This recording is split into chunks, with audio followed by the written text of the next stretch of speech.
I'm going to begin with a national overview.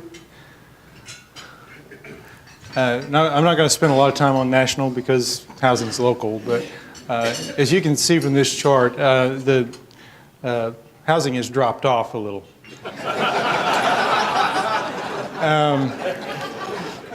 The NH, the National Association of Home Builders, is projecting about 650,000 starts nationally next year.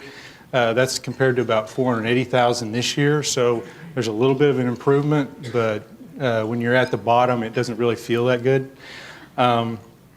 In normal economic times, I would expect the housing levels nationally to be up around 1 million to 1.2 million units. So we're still about half of what we would normally be experiencing if it weren't for the economic downturn. And look at mortgage rates. The mortgage rates currently are as low as they have ever been. They're incredibly attractive rates.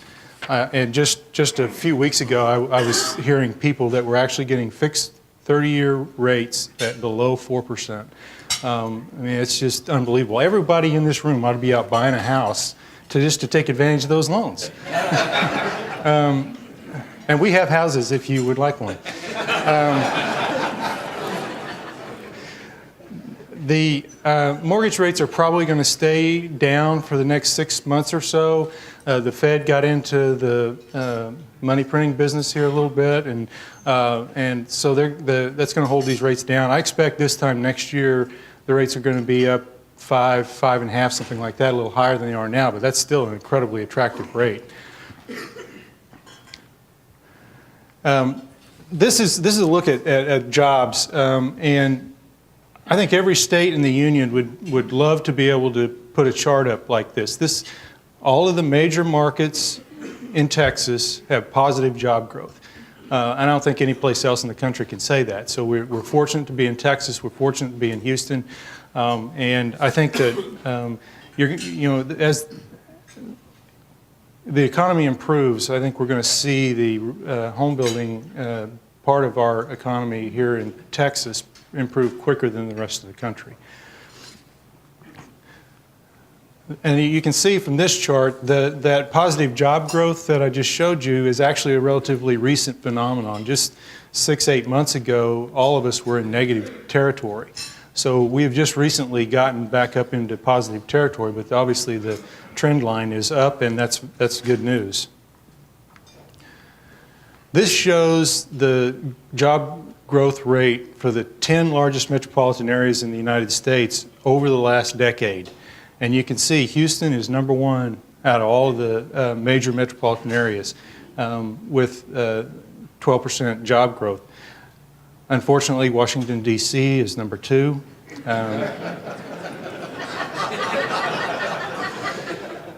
I don't know what it would take to make that like Chicago.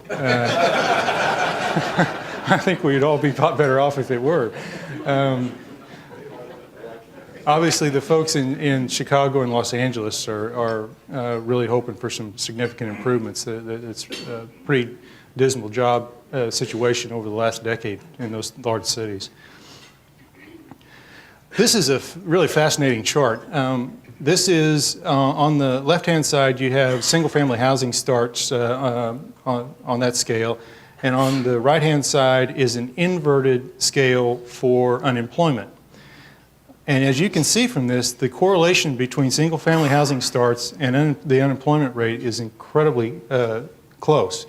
And the improvement in single-family leads improvement in employment by about a year. And any of the significant changes in the direction of employment have been preceded by a similar change in direction in single-family housing. And so you can see the precipitous decline that began with housing, and it was followed by employment. You saw a little uptick recently in single-family housing starts, and then it started back down. I think some of that uptick in single-family housing starts was artificially created by the stimulus, the tax credit. And so the downturn that you've seen most recently in single-family housing starts is probably also artificial, and it's just a correction from that artificial stimulus and activity. But I think if we absent that, the single-family housing starts would have been flat, and that would suggest that that's what's going to go on with employment, that it's going to stay down about where it is over the next year or so, if it tracks with what we've seen historically. Moving into Houston housing, we're going to start with apartments, and you can see here that the apartment absorption has been very robust in the last year. There were a lot of new units started a couple of years ago, and those have been absorbed this year. I think that trend is going to continue next year. There's not going to be very many housing apartments started, but they're going to be a lot absorbed. That's a very healthy trend, and you can see here where the occupancy rate is continuing to climb, and I would expect that this time next year it's going to be up around 90%. If that does occur, then the apartment owners should be getting into a position where they would have a little pricing strength and be able to talk about raising their rates. And I encourage them to do that.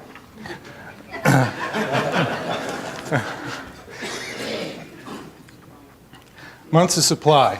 As you can see, the months of supply took a big jump in the last 6 months. It's up about 7.5 months of supply.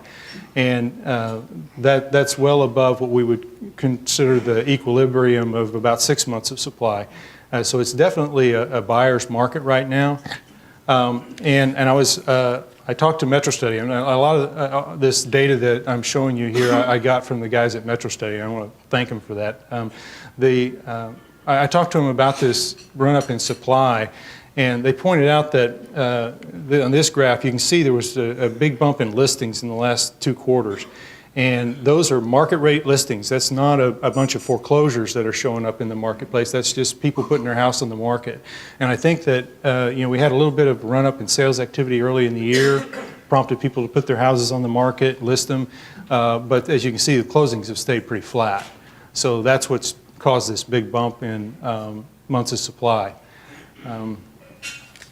Going forward, I think that months of supply is going to put some pressure on pricing. We're not going to be able to raise prices, and it may cause a little weakness in the pricing.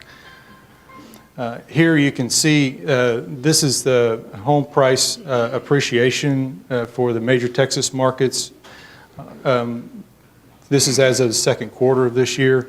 Houston is essentially unchanged. There was really no change in our housing prices.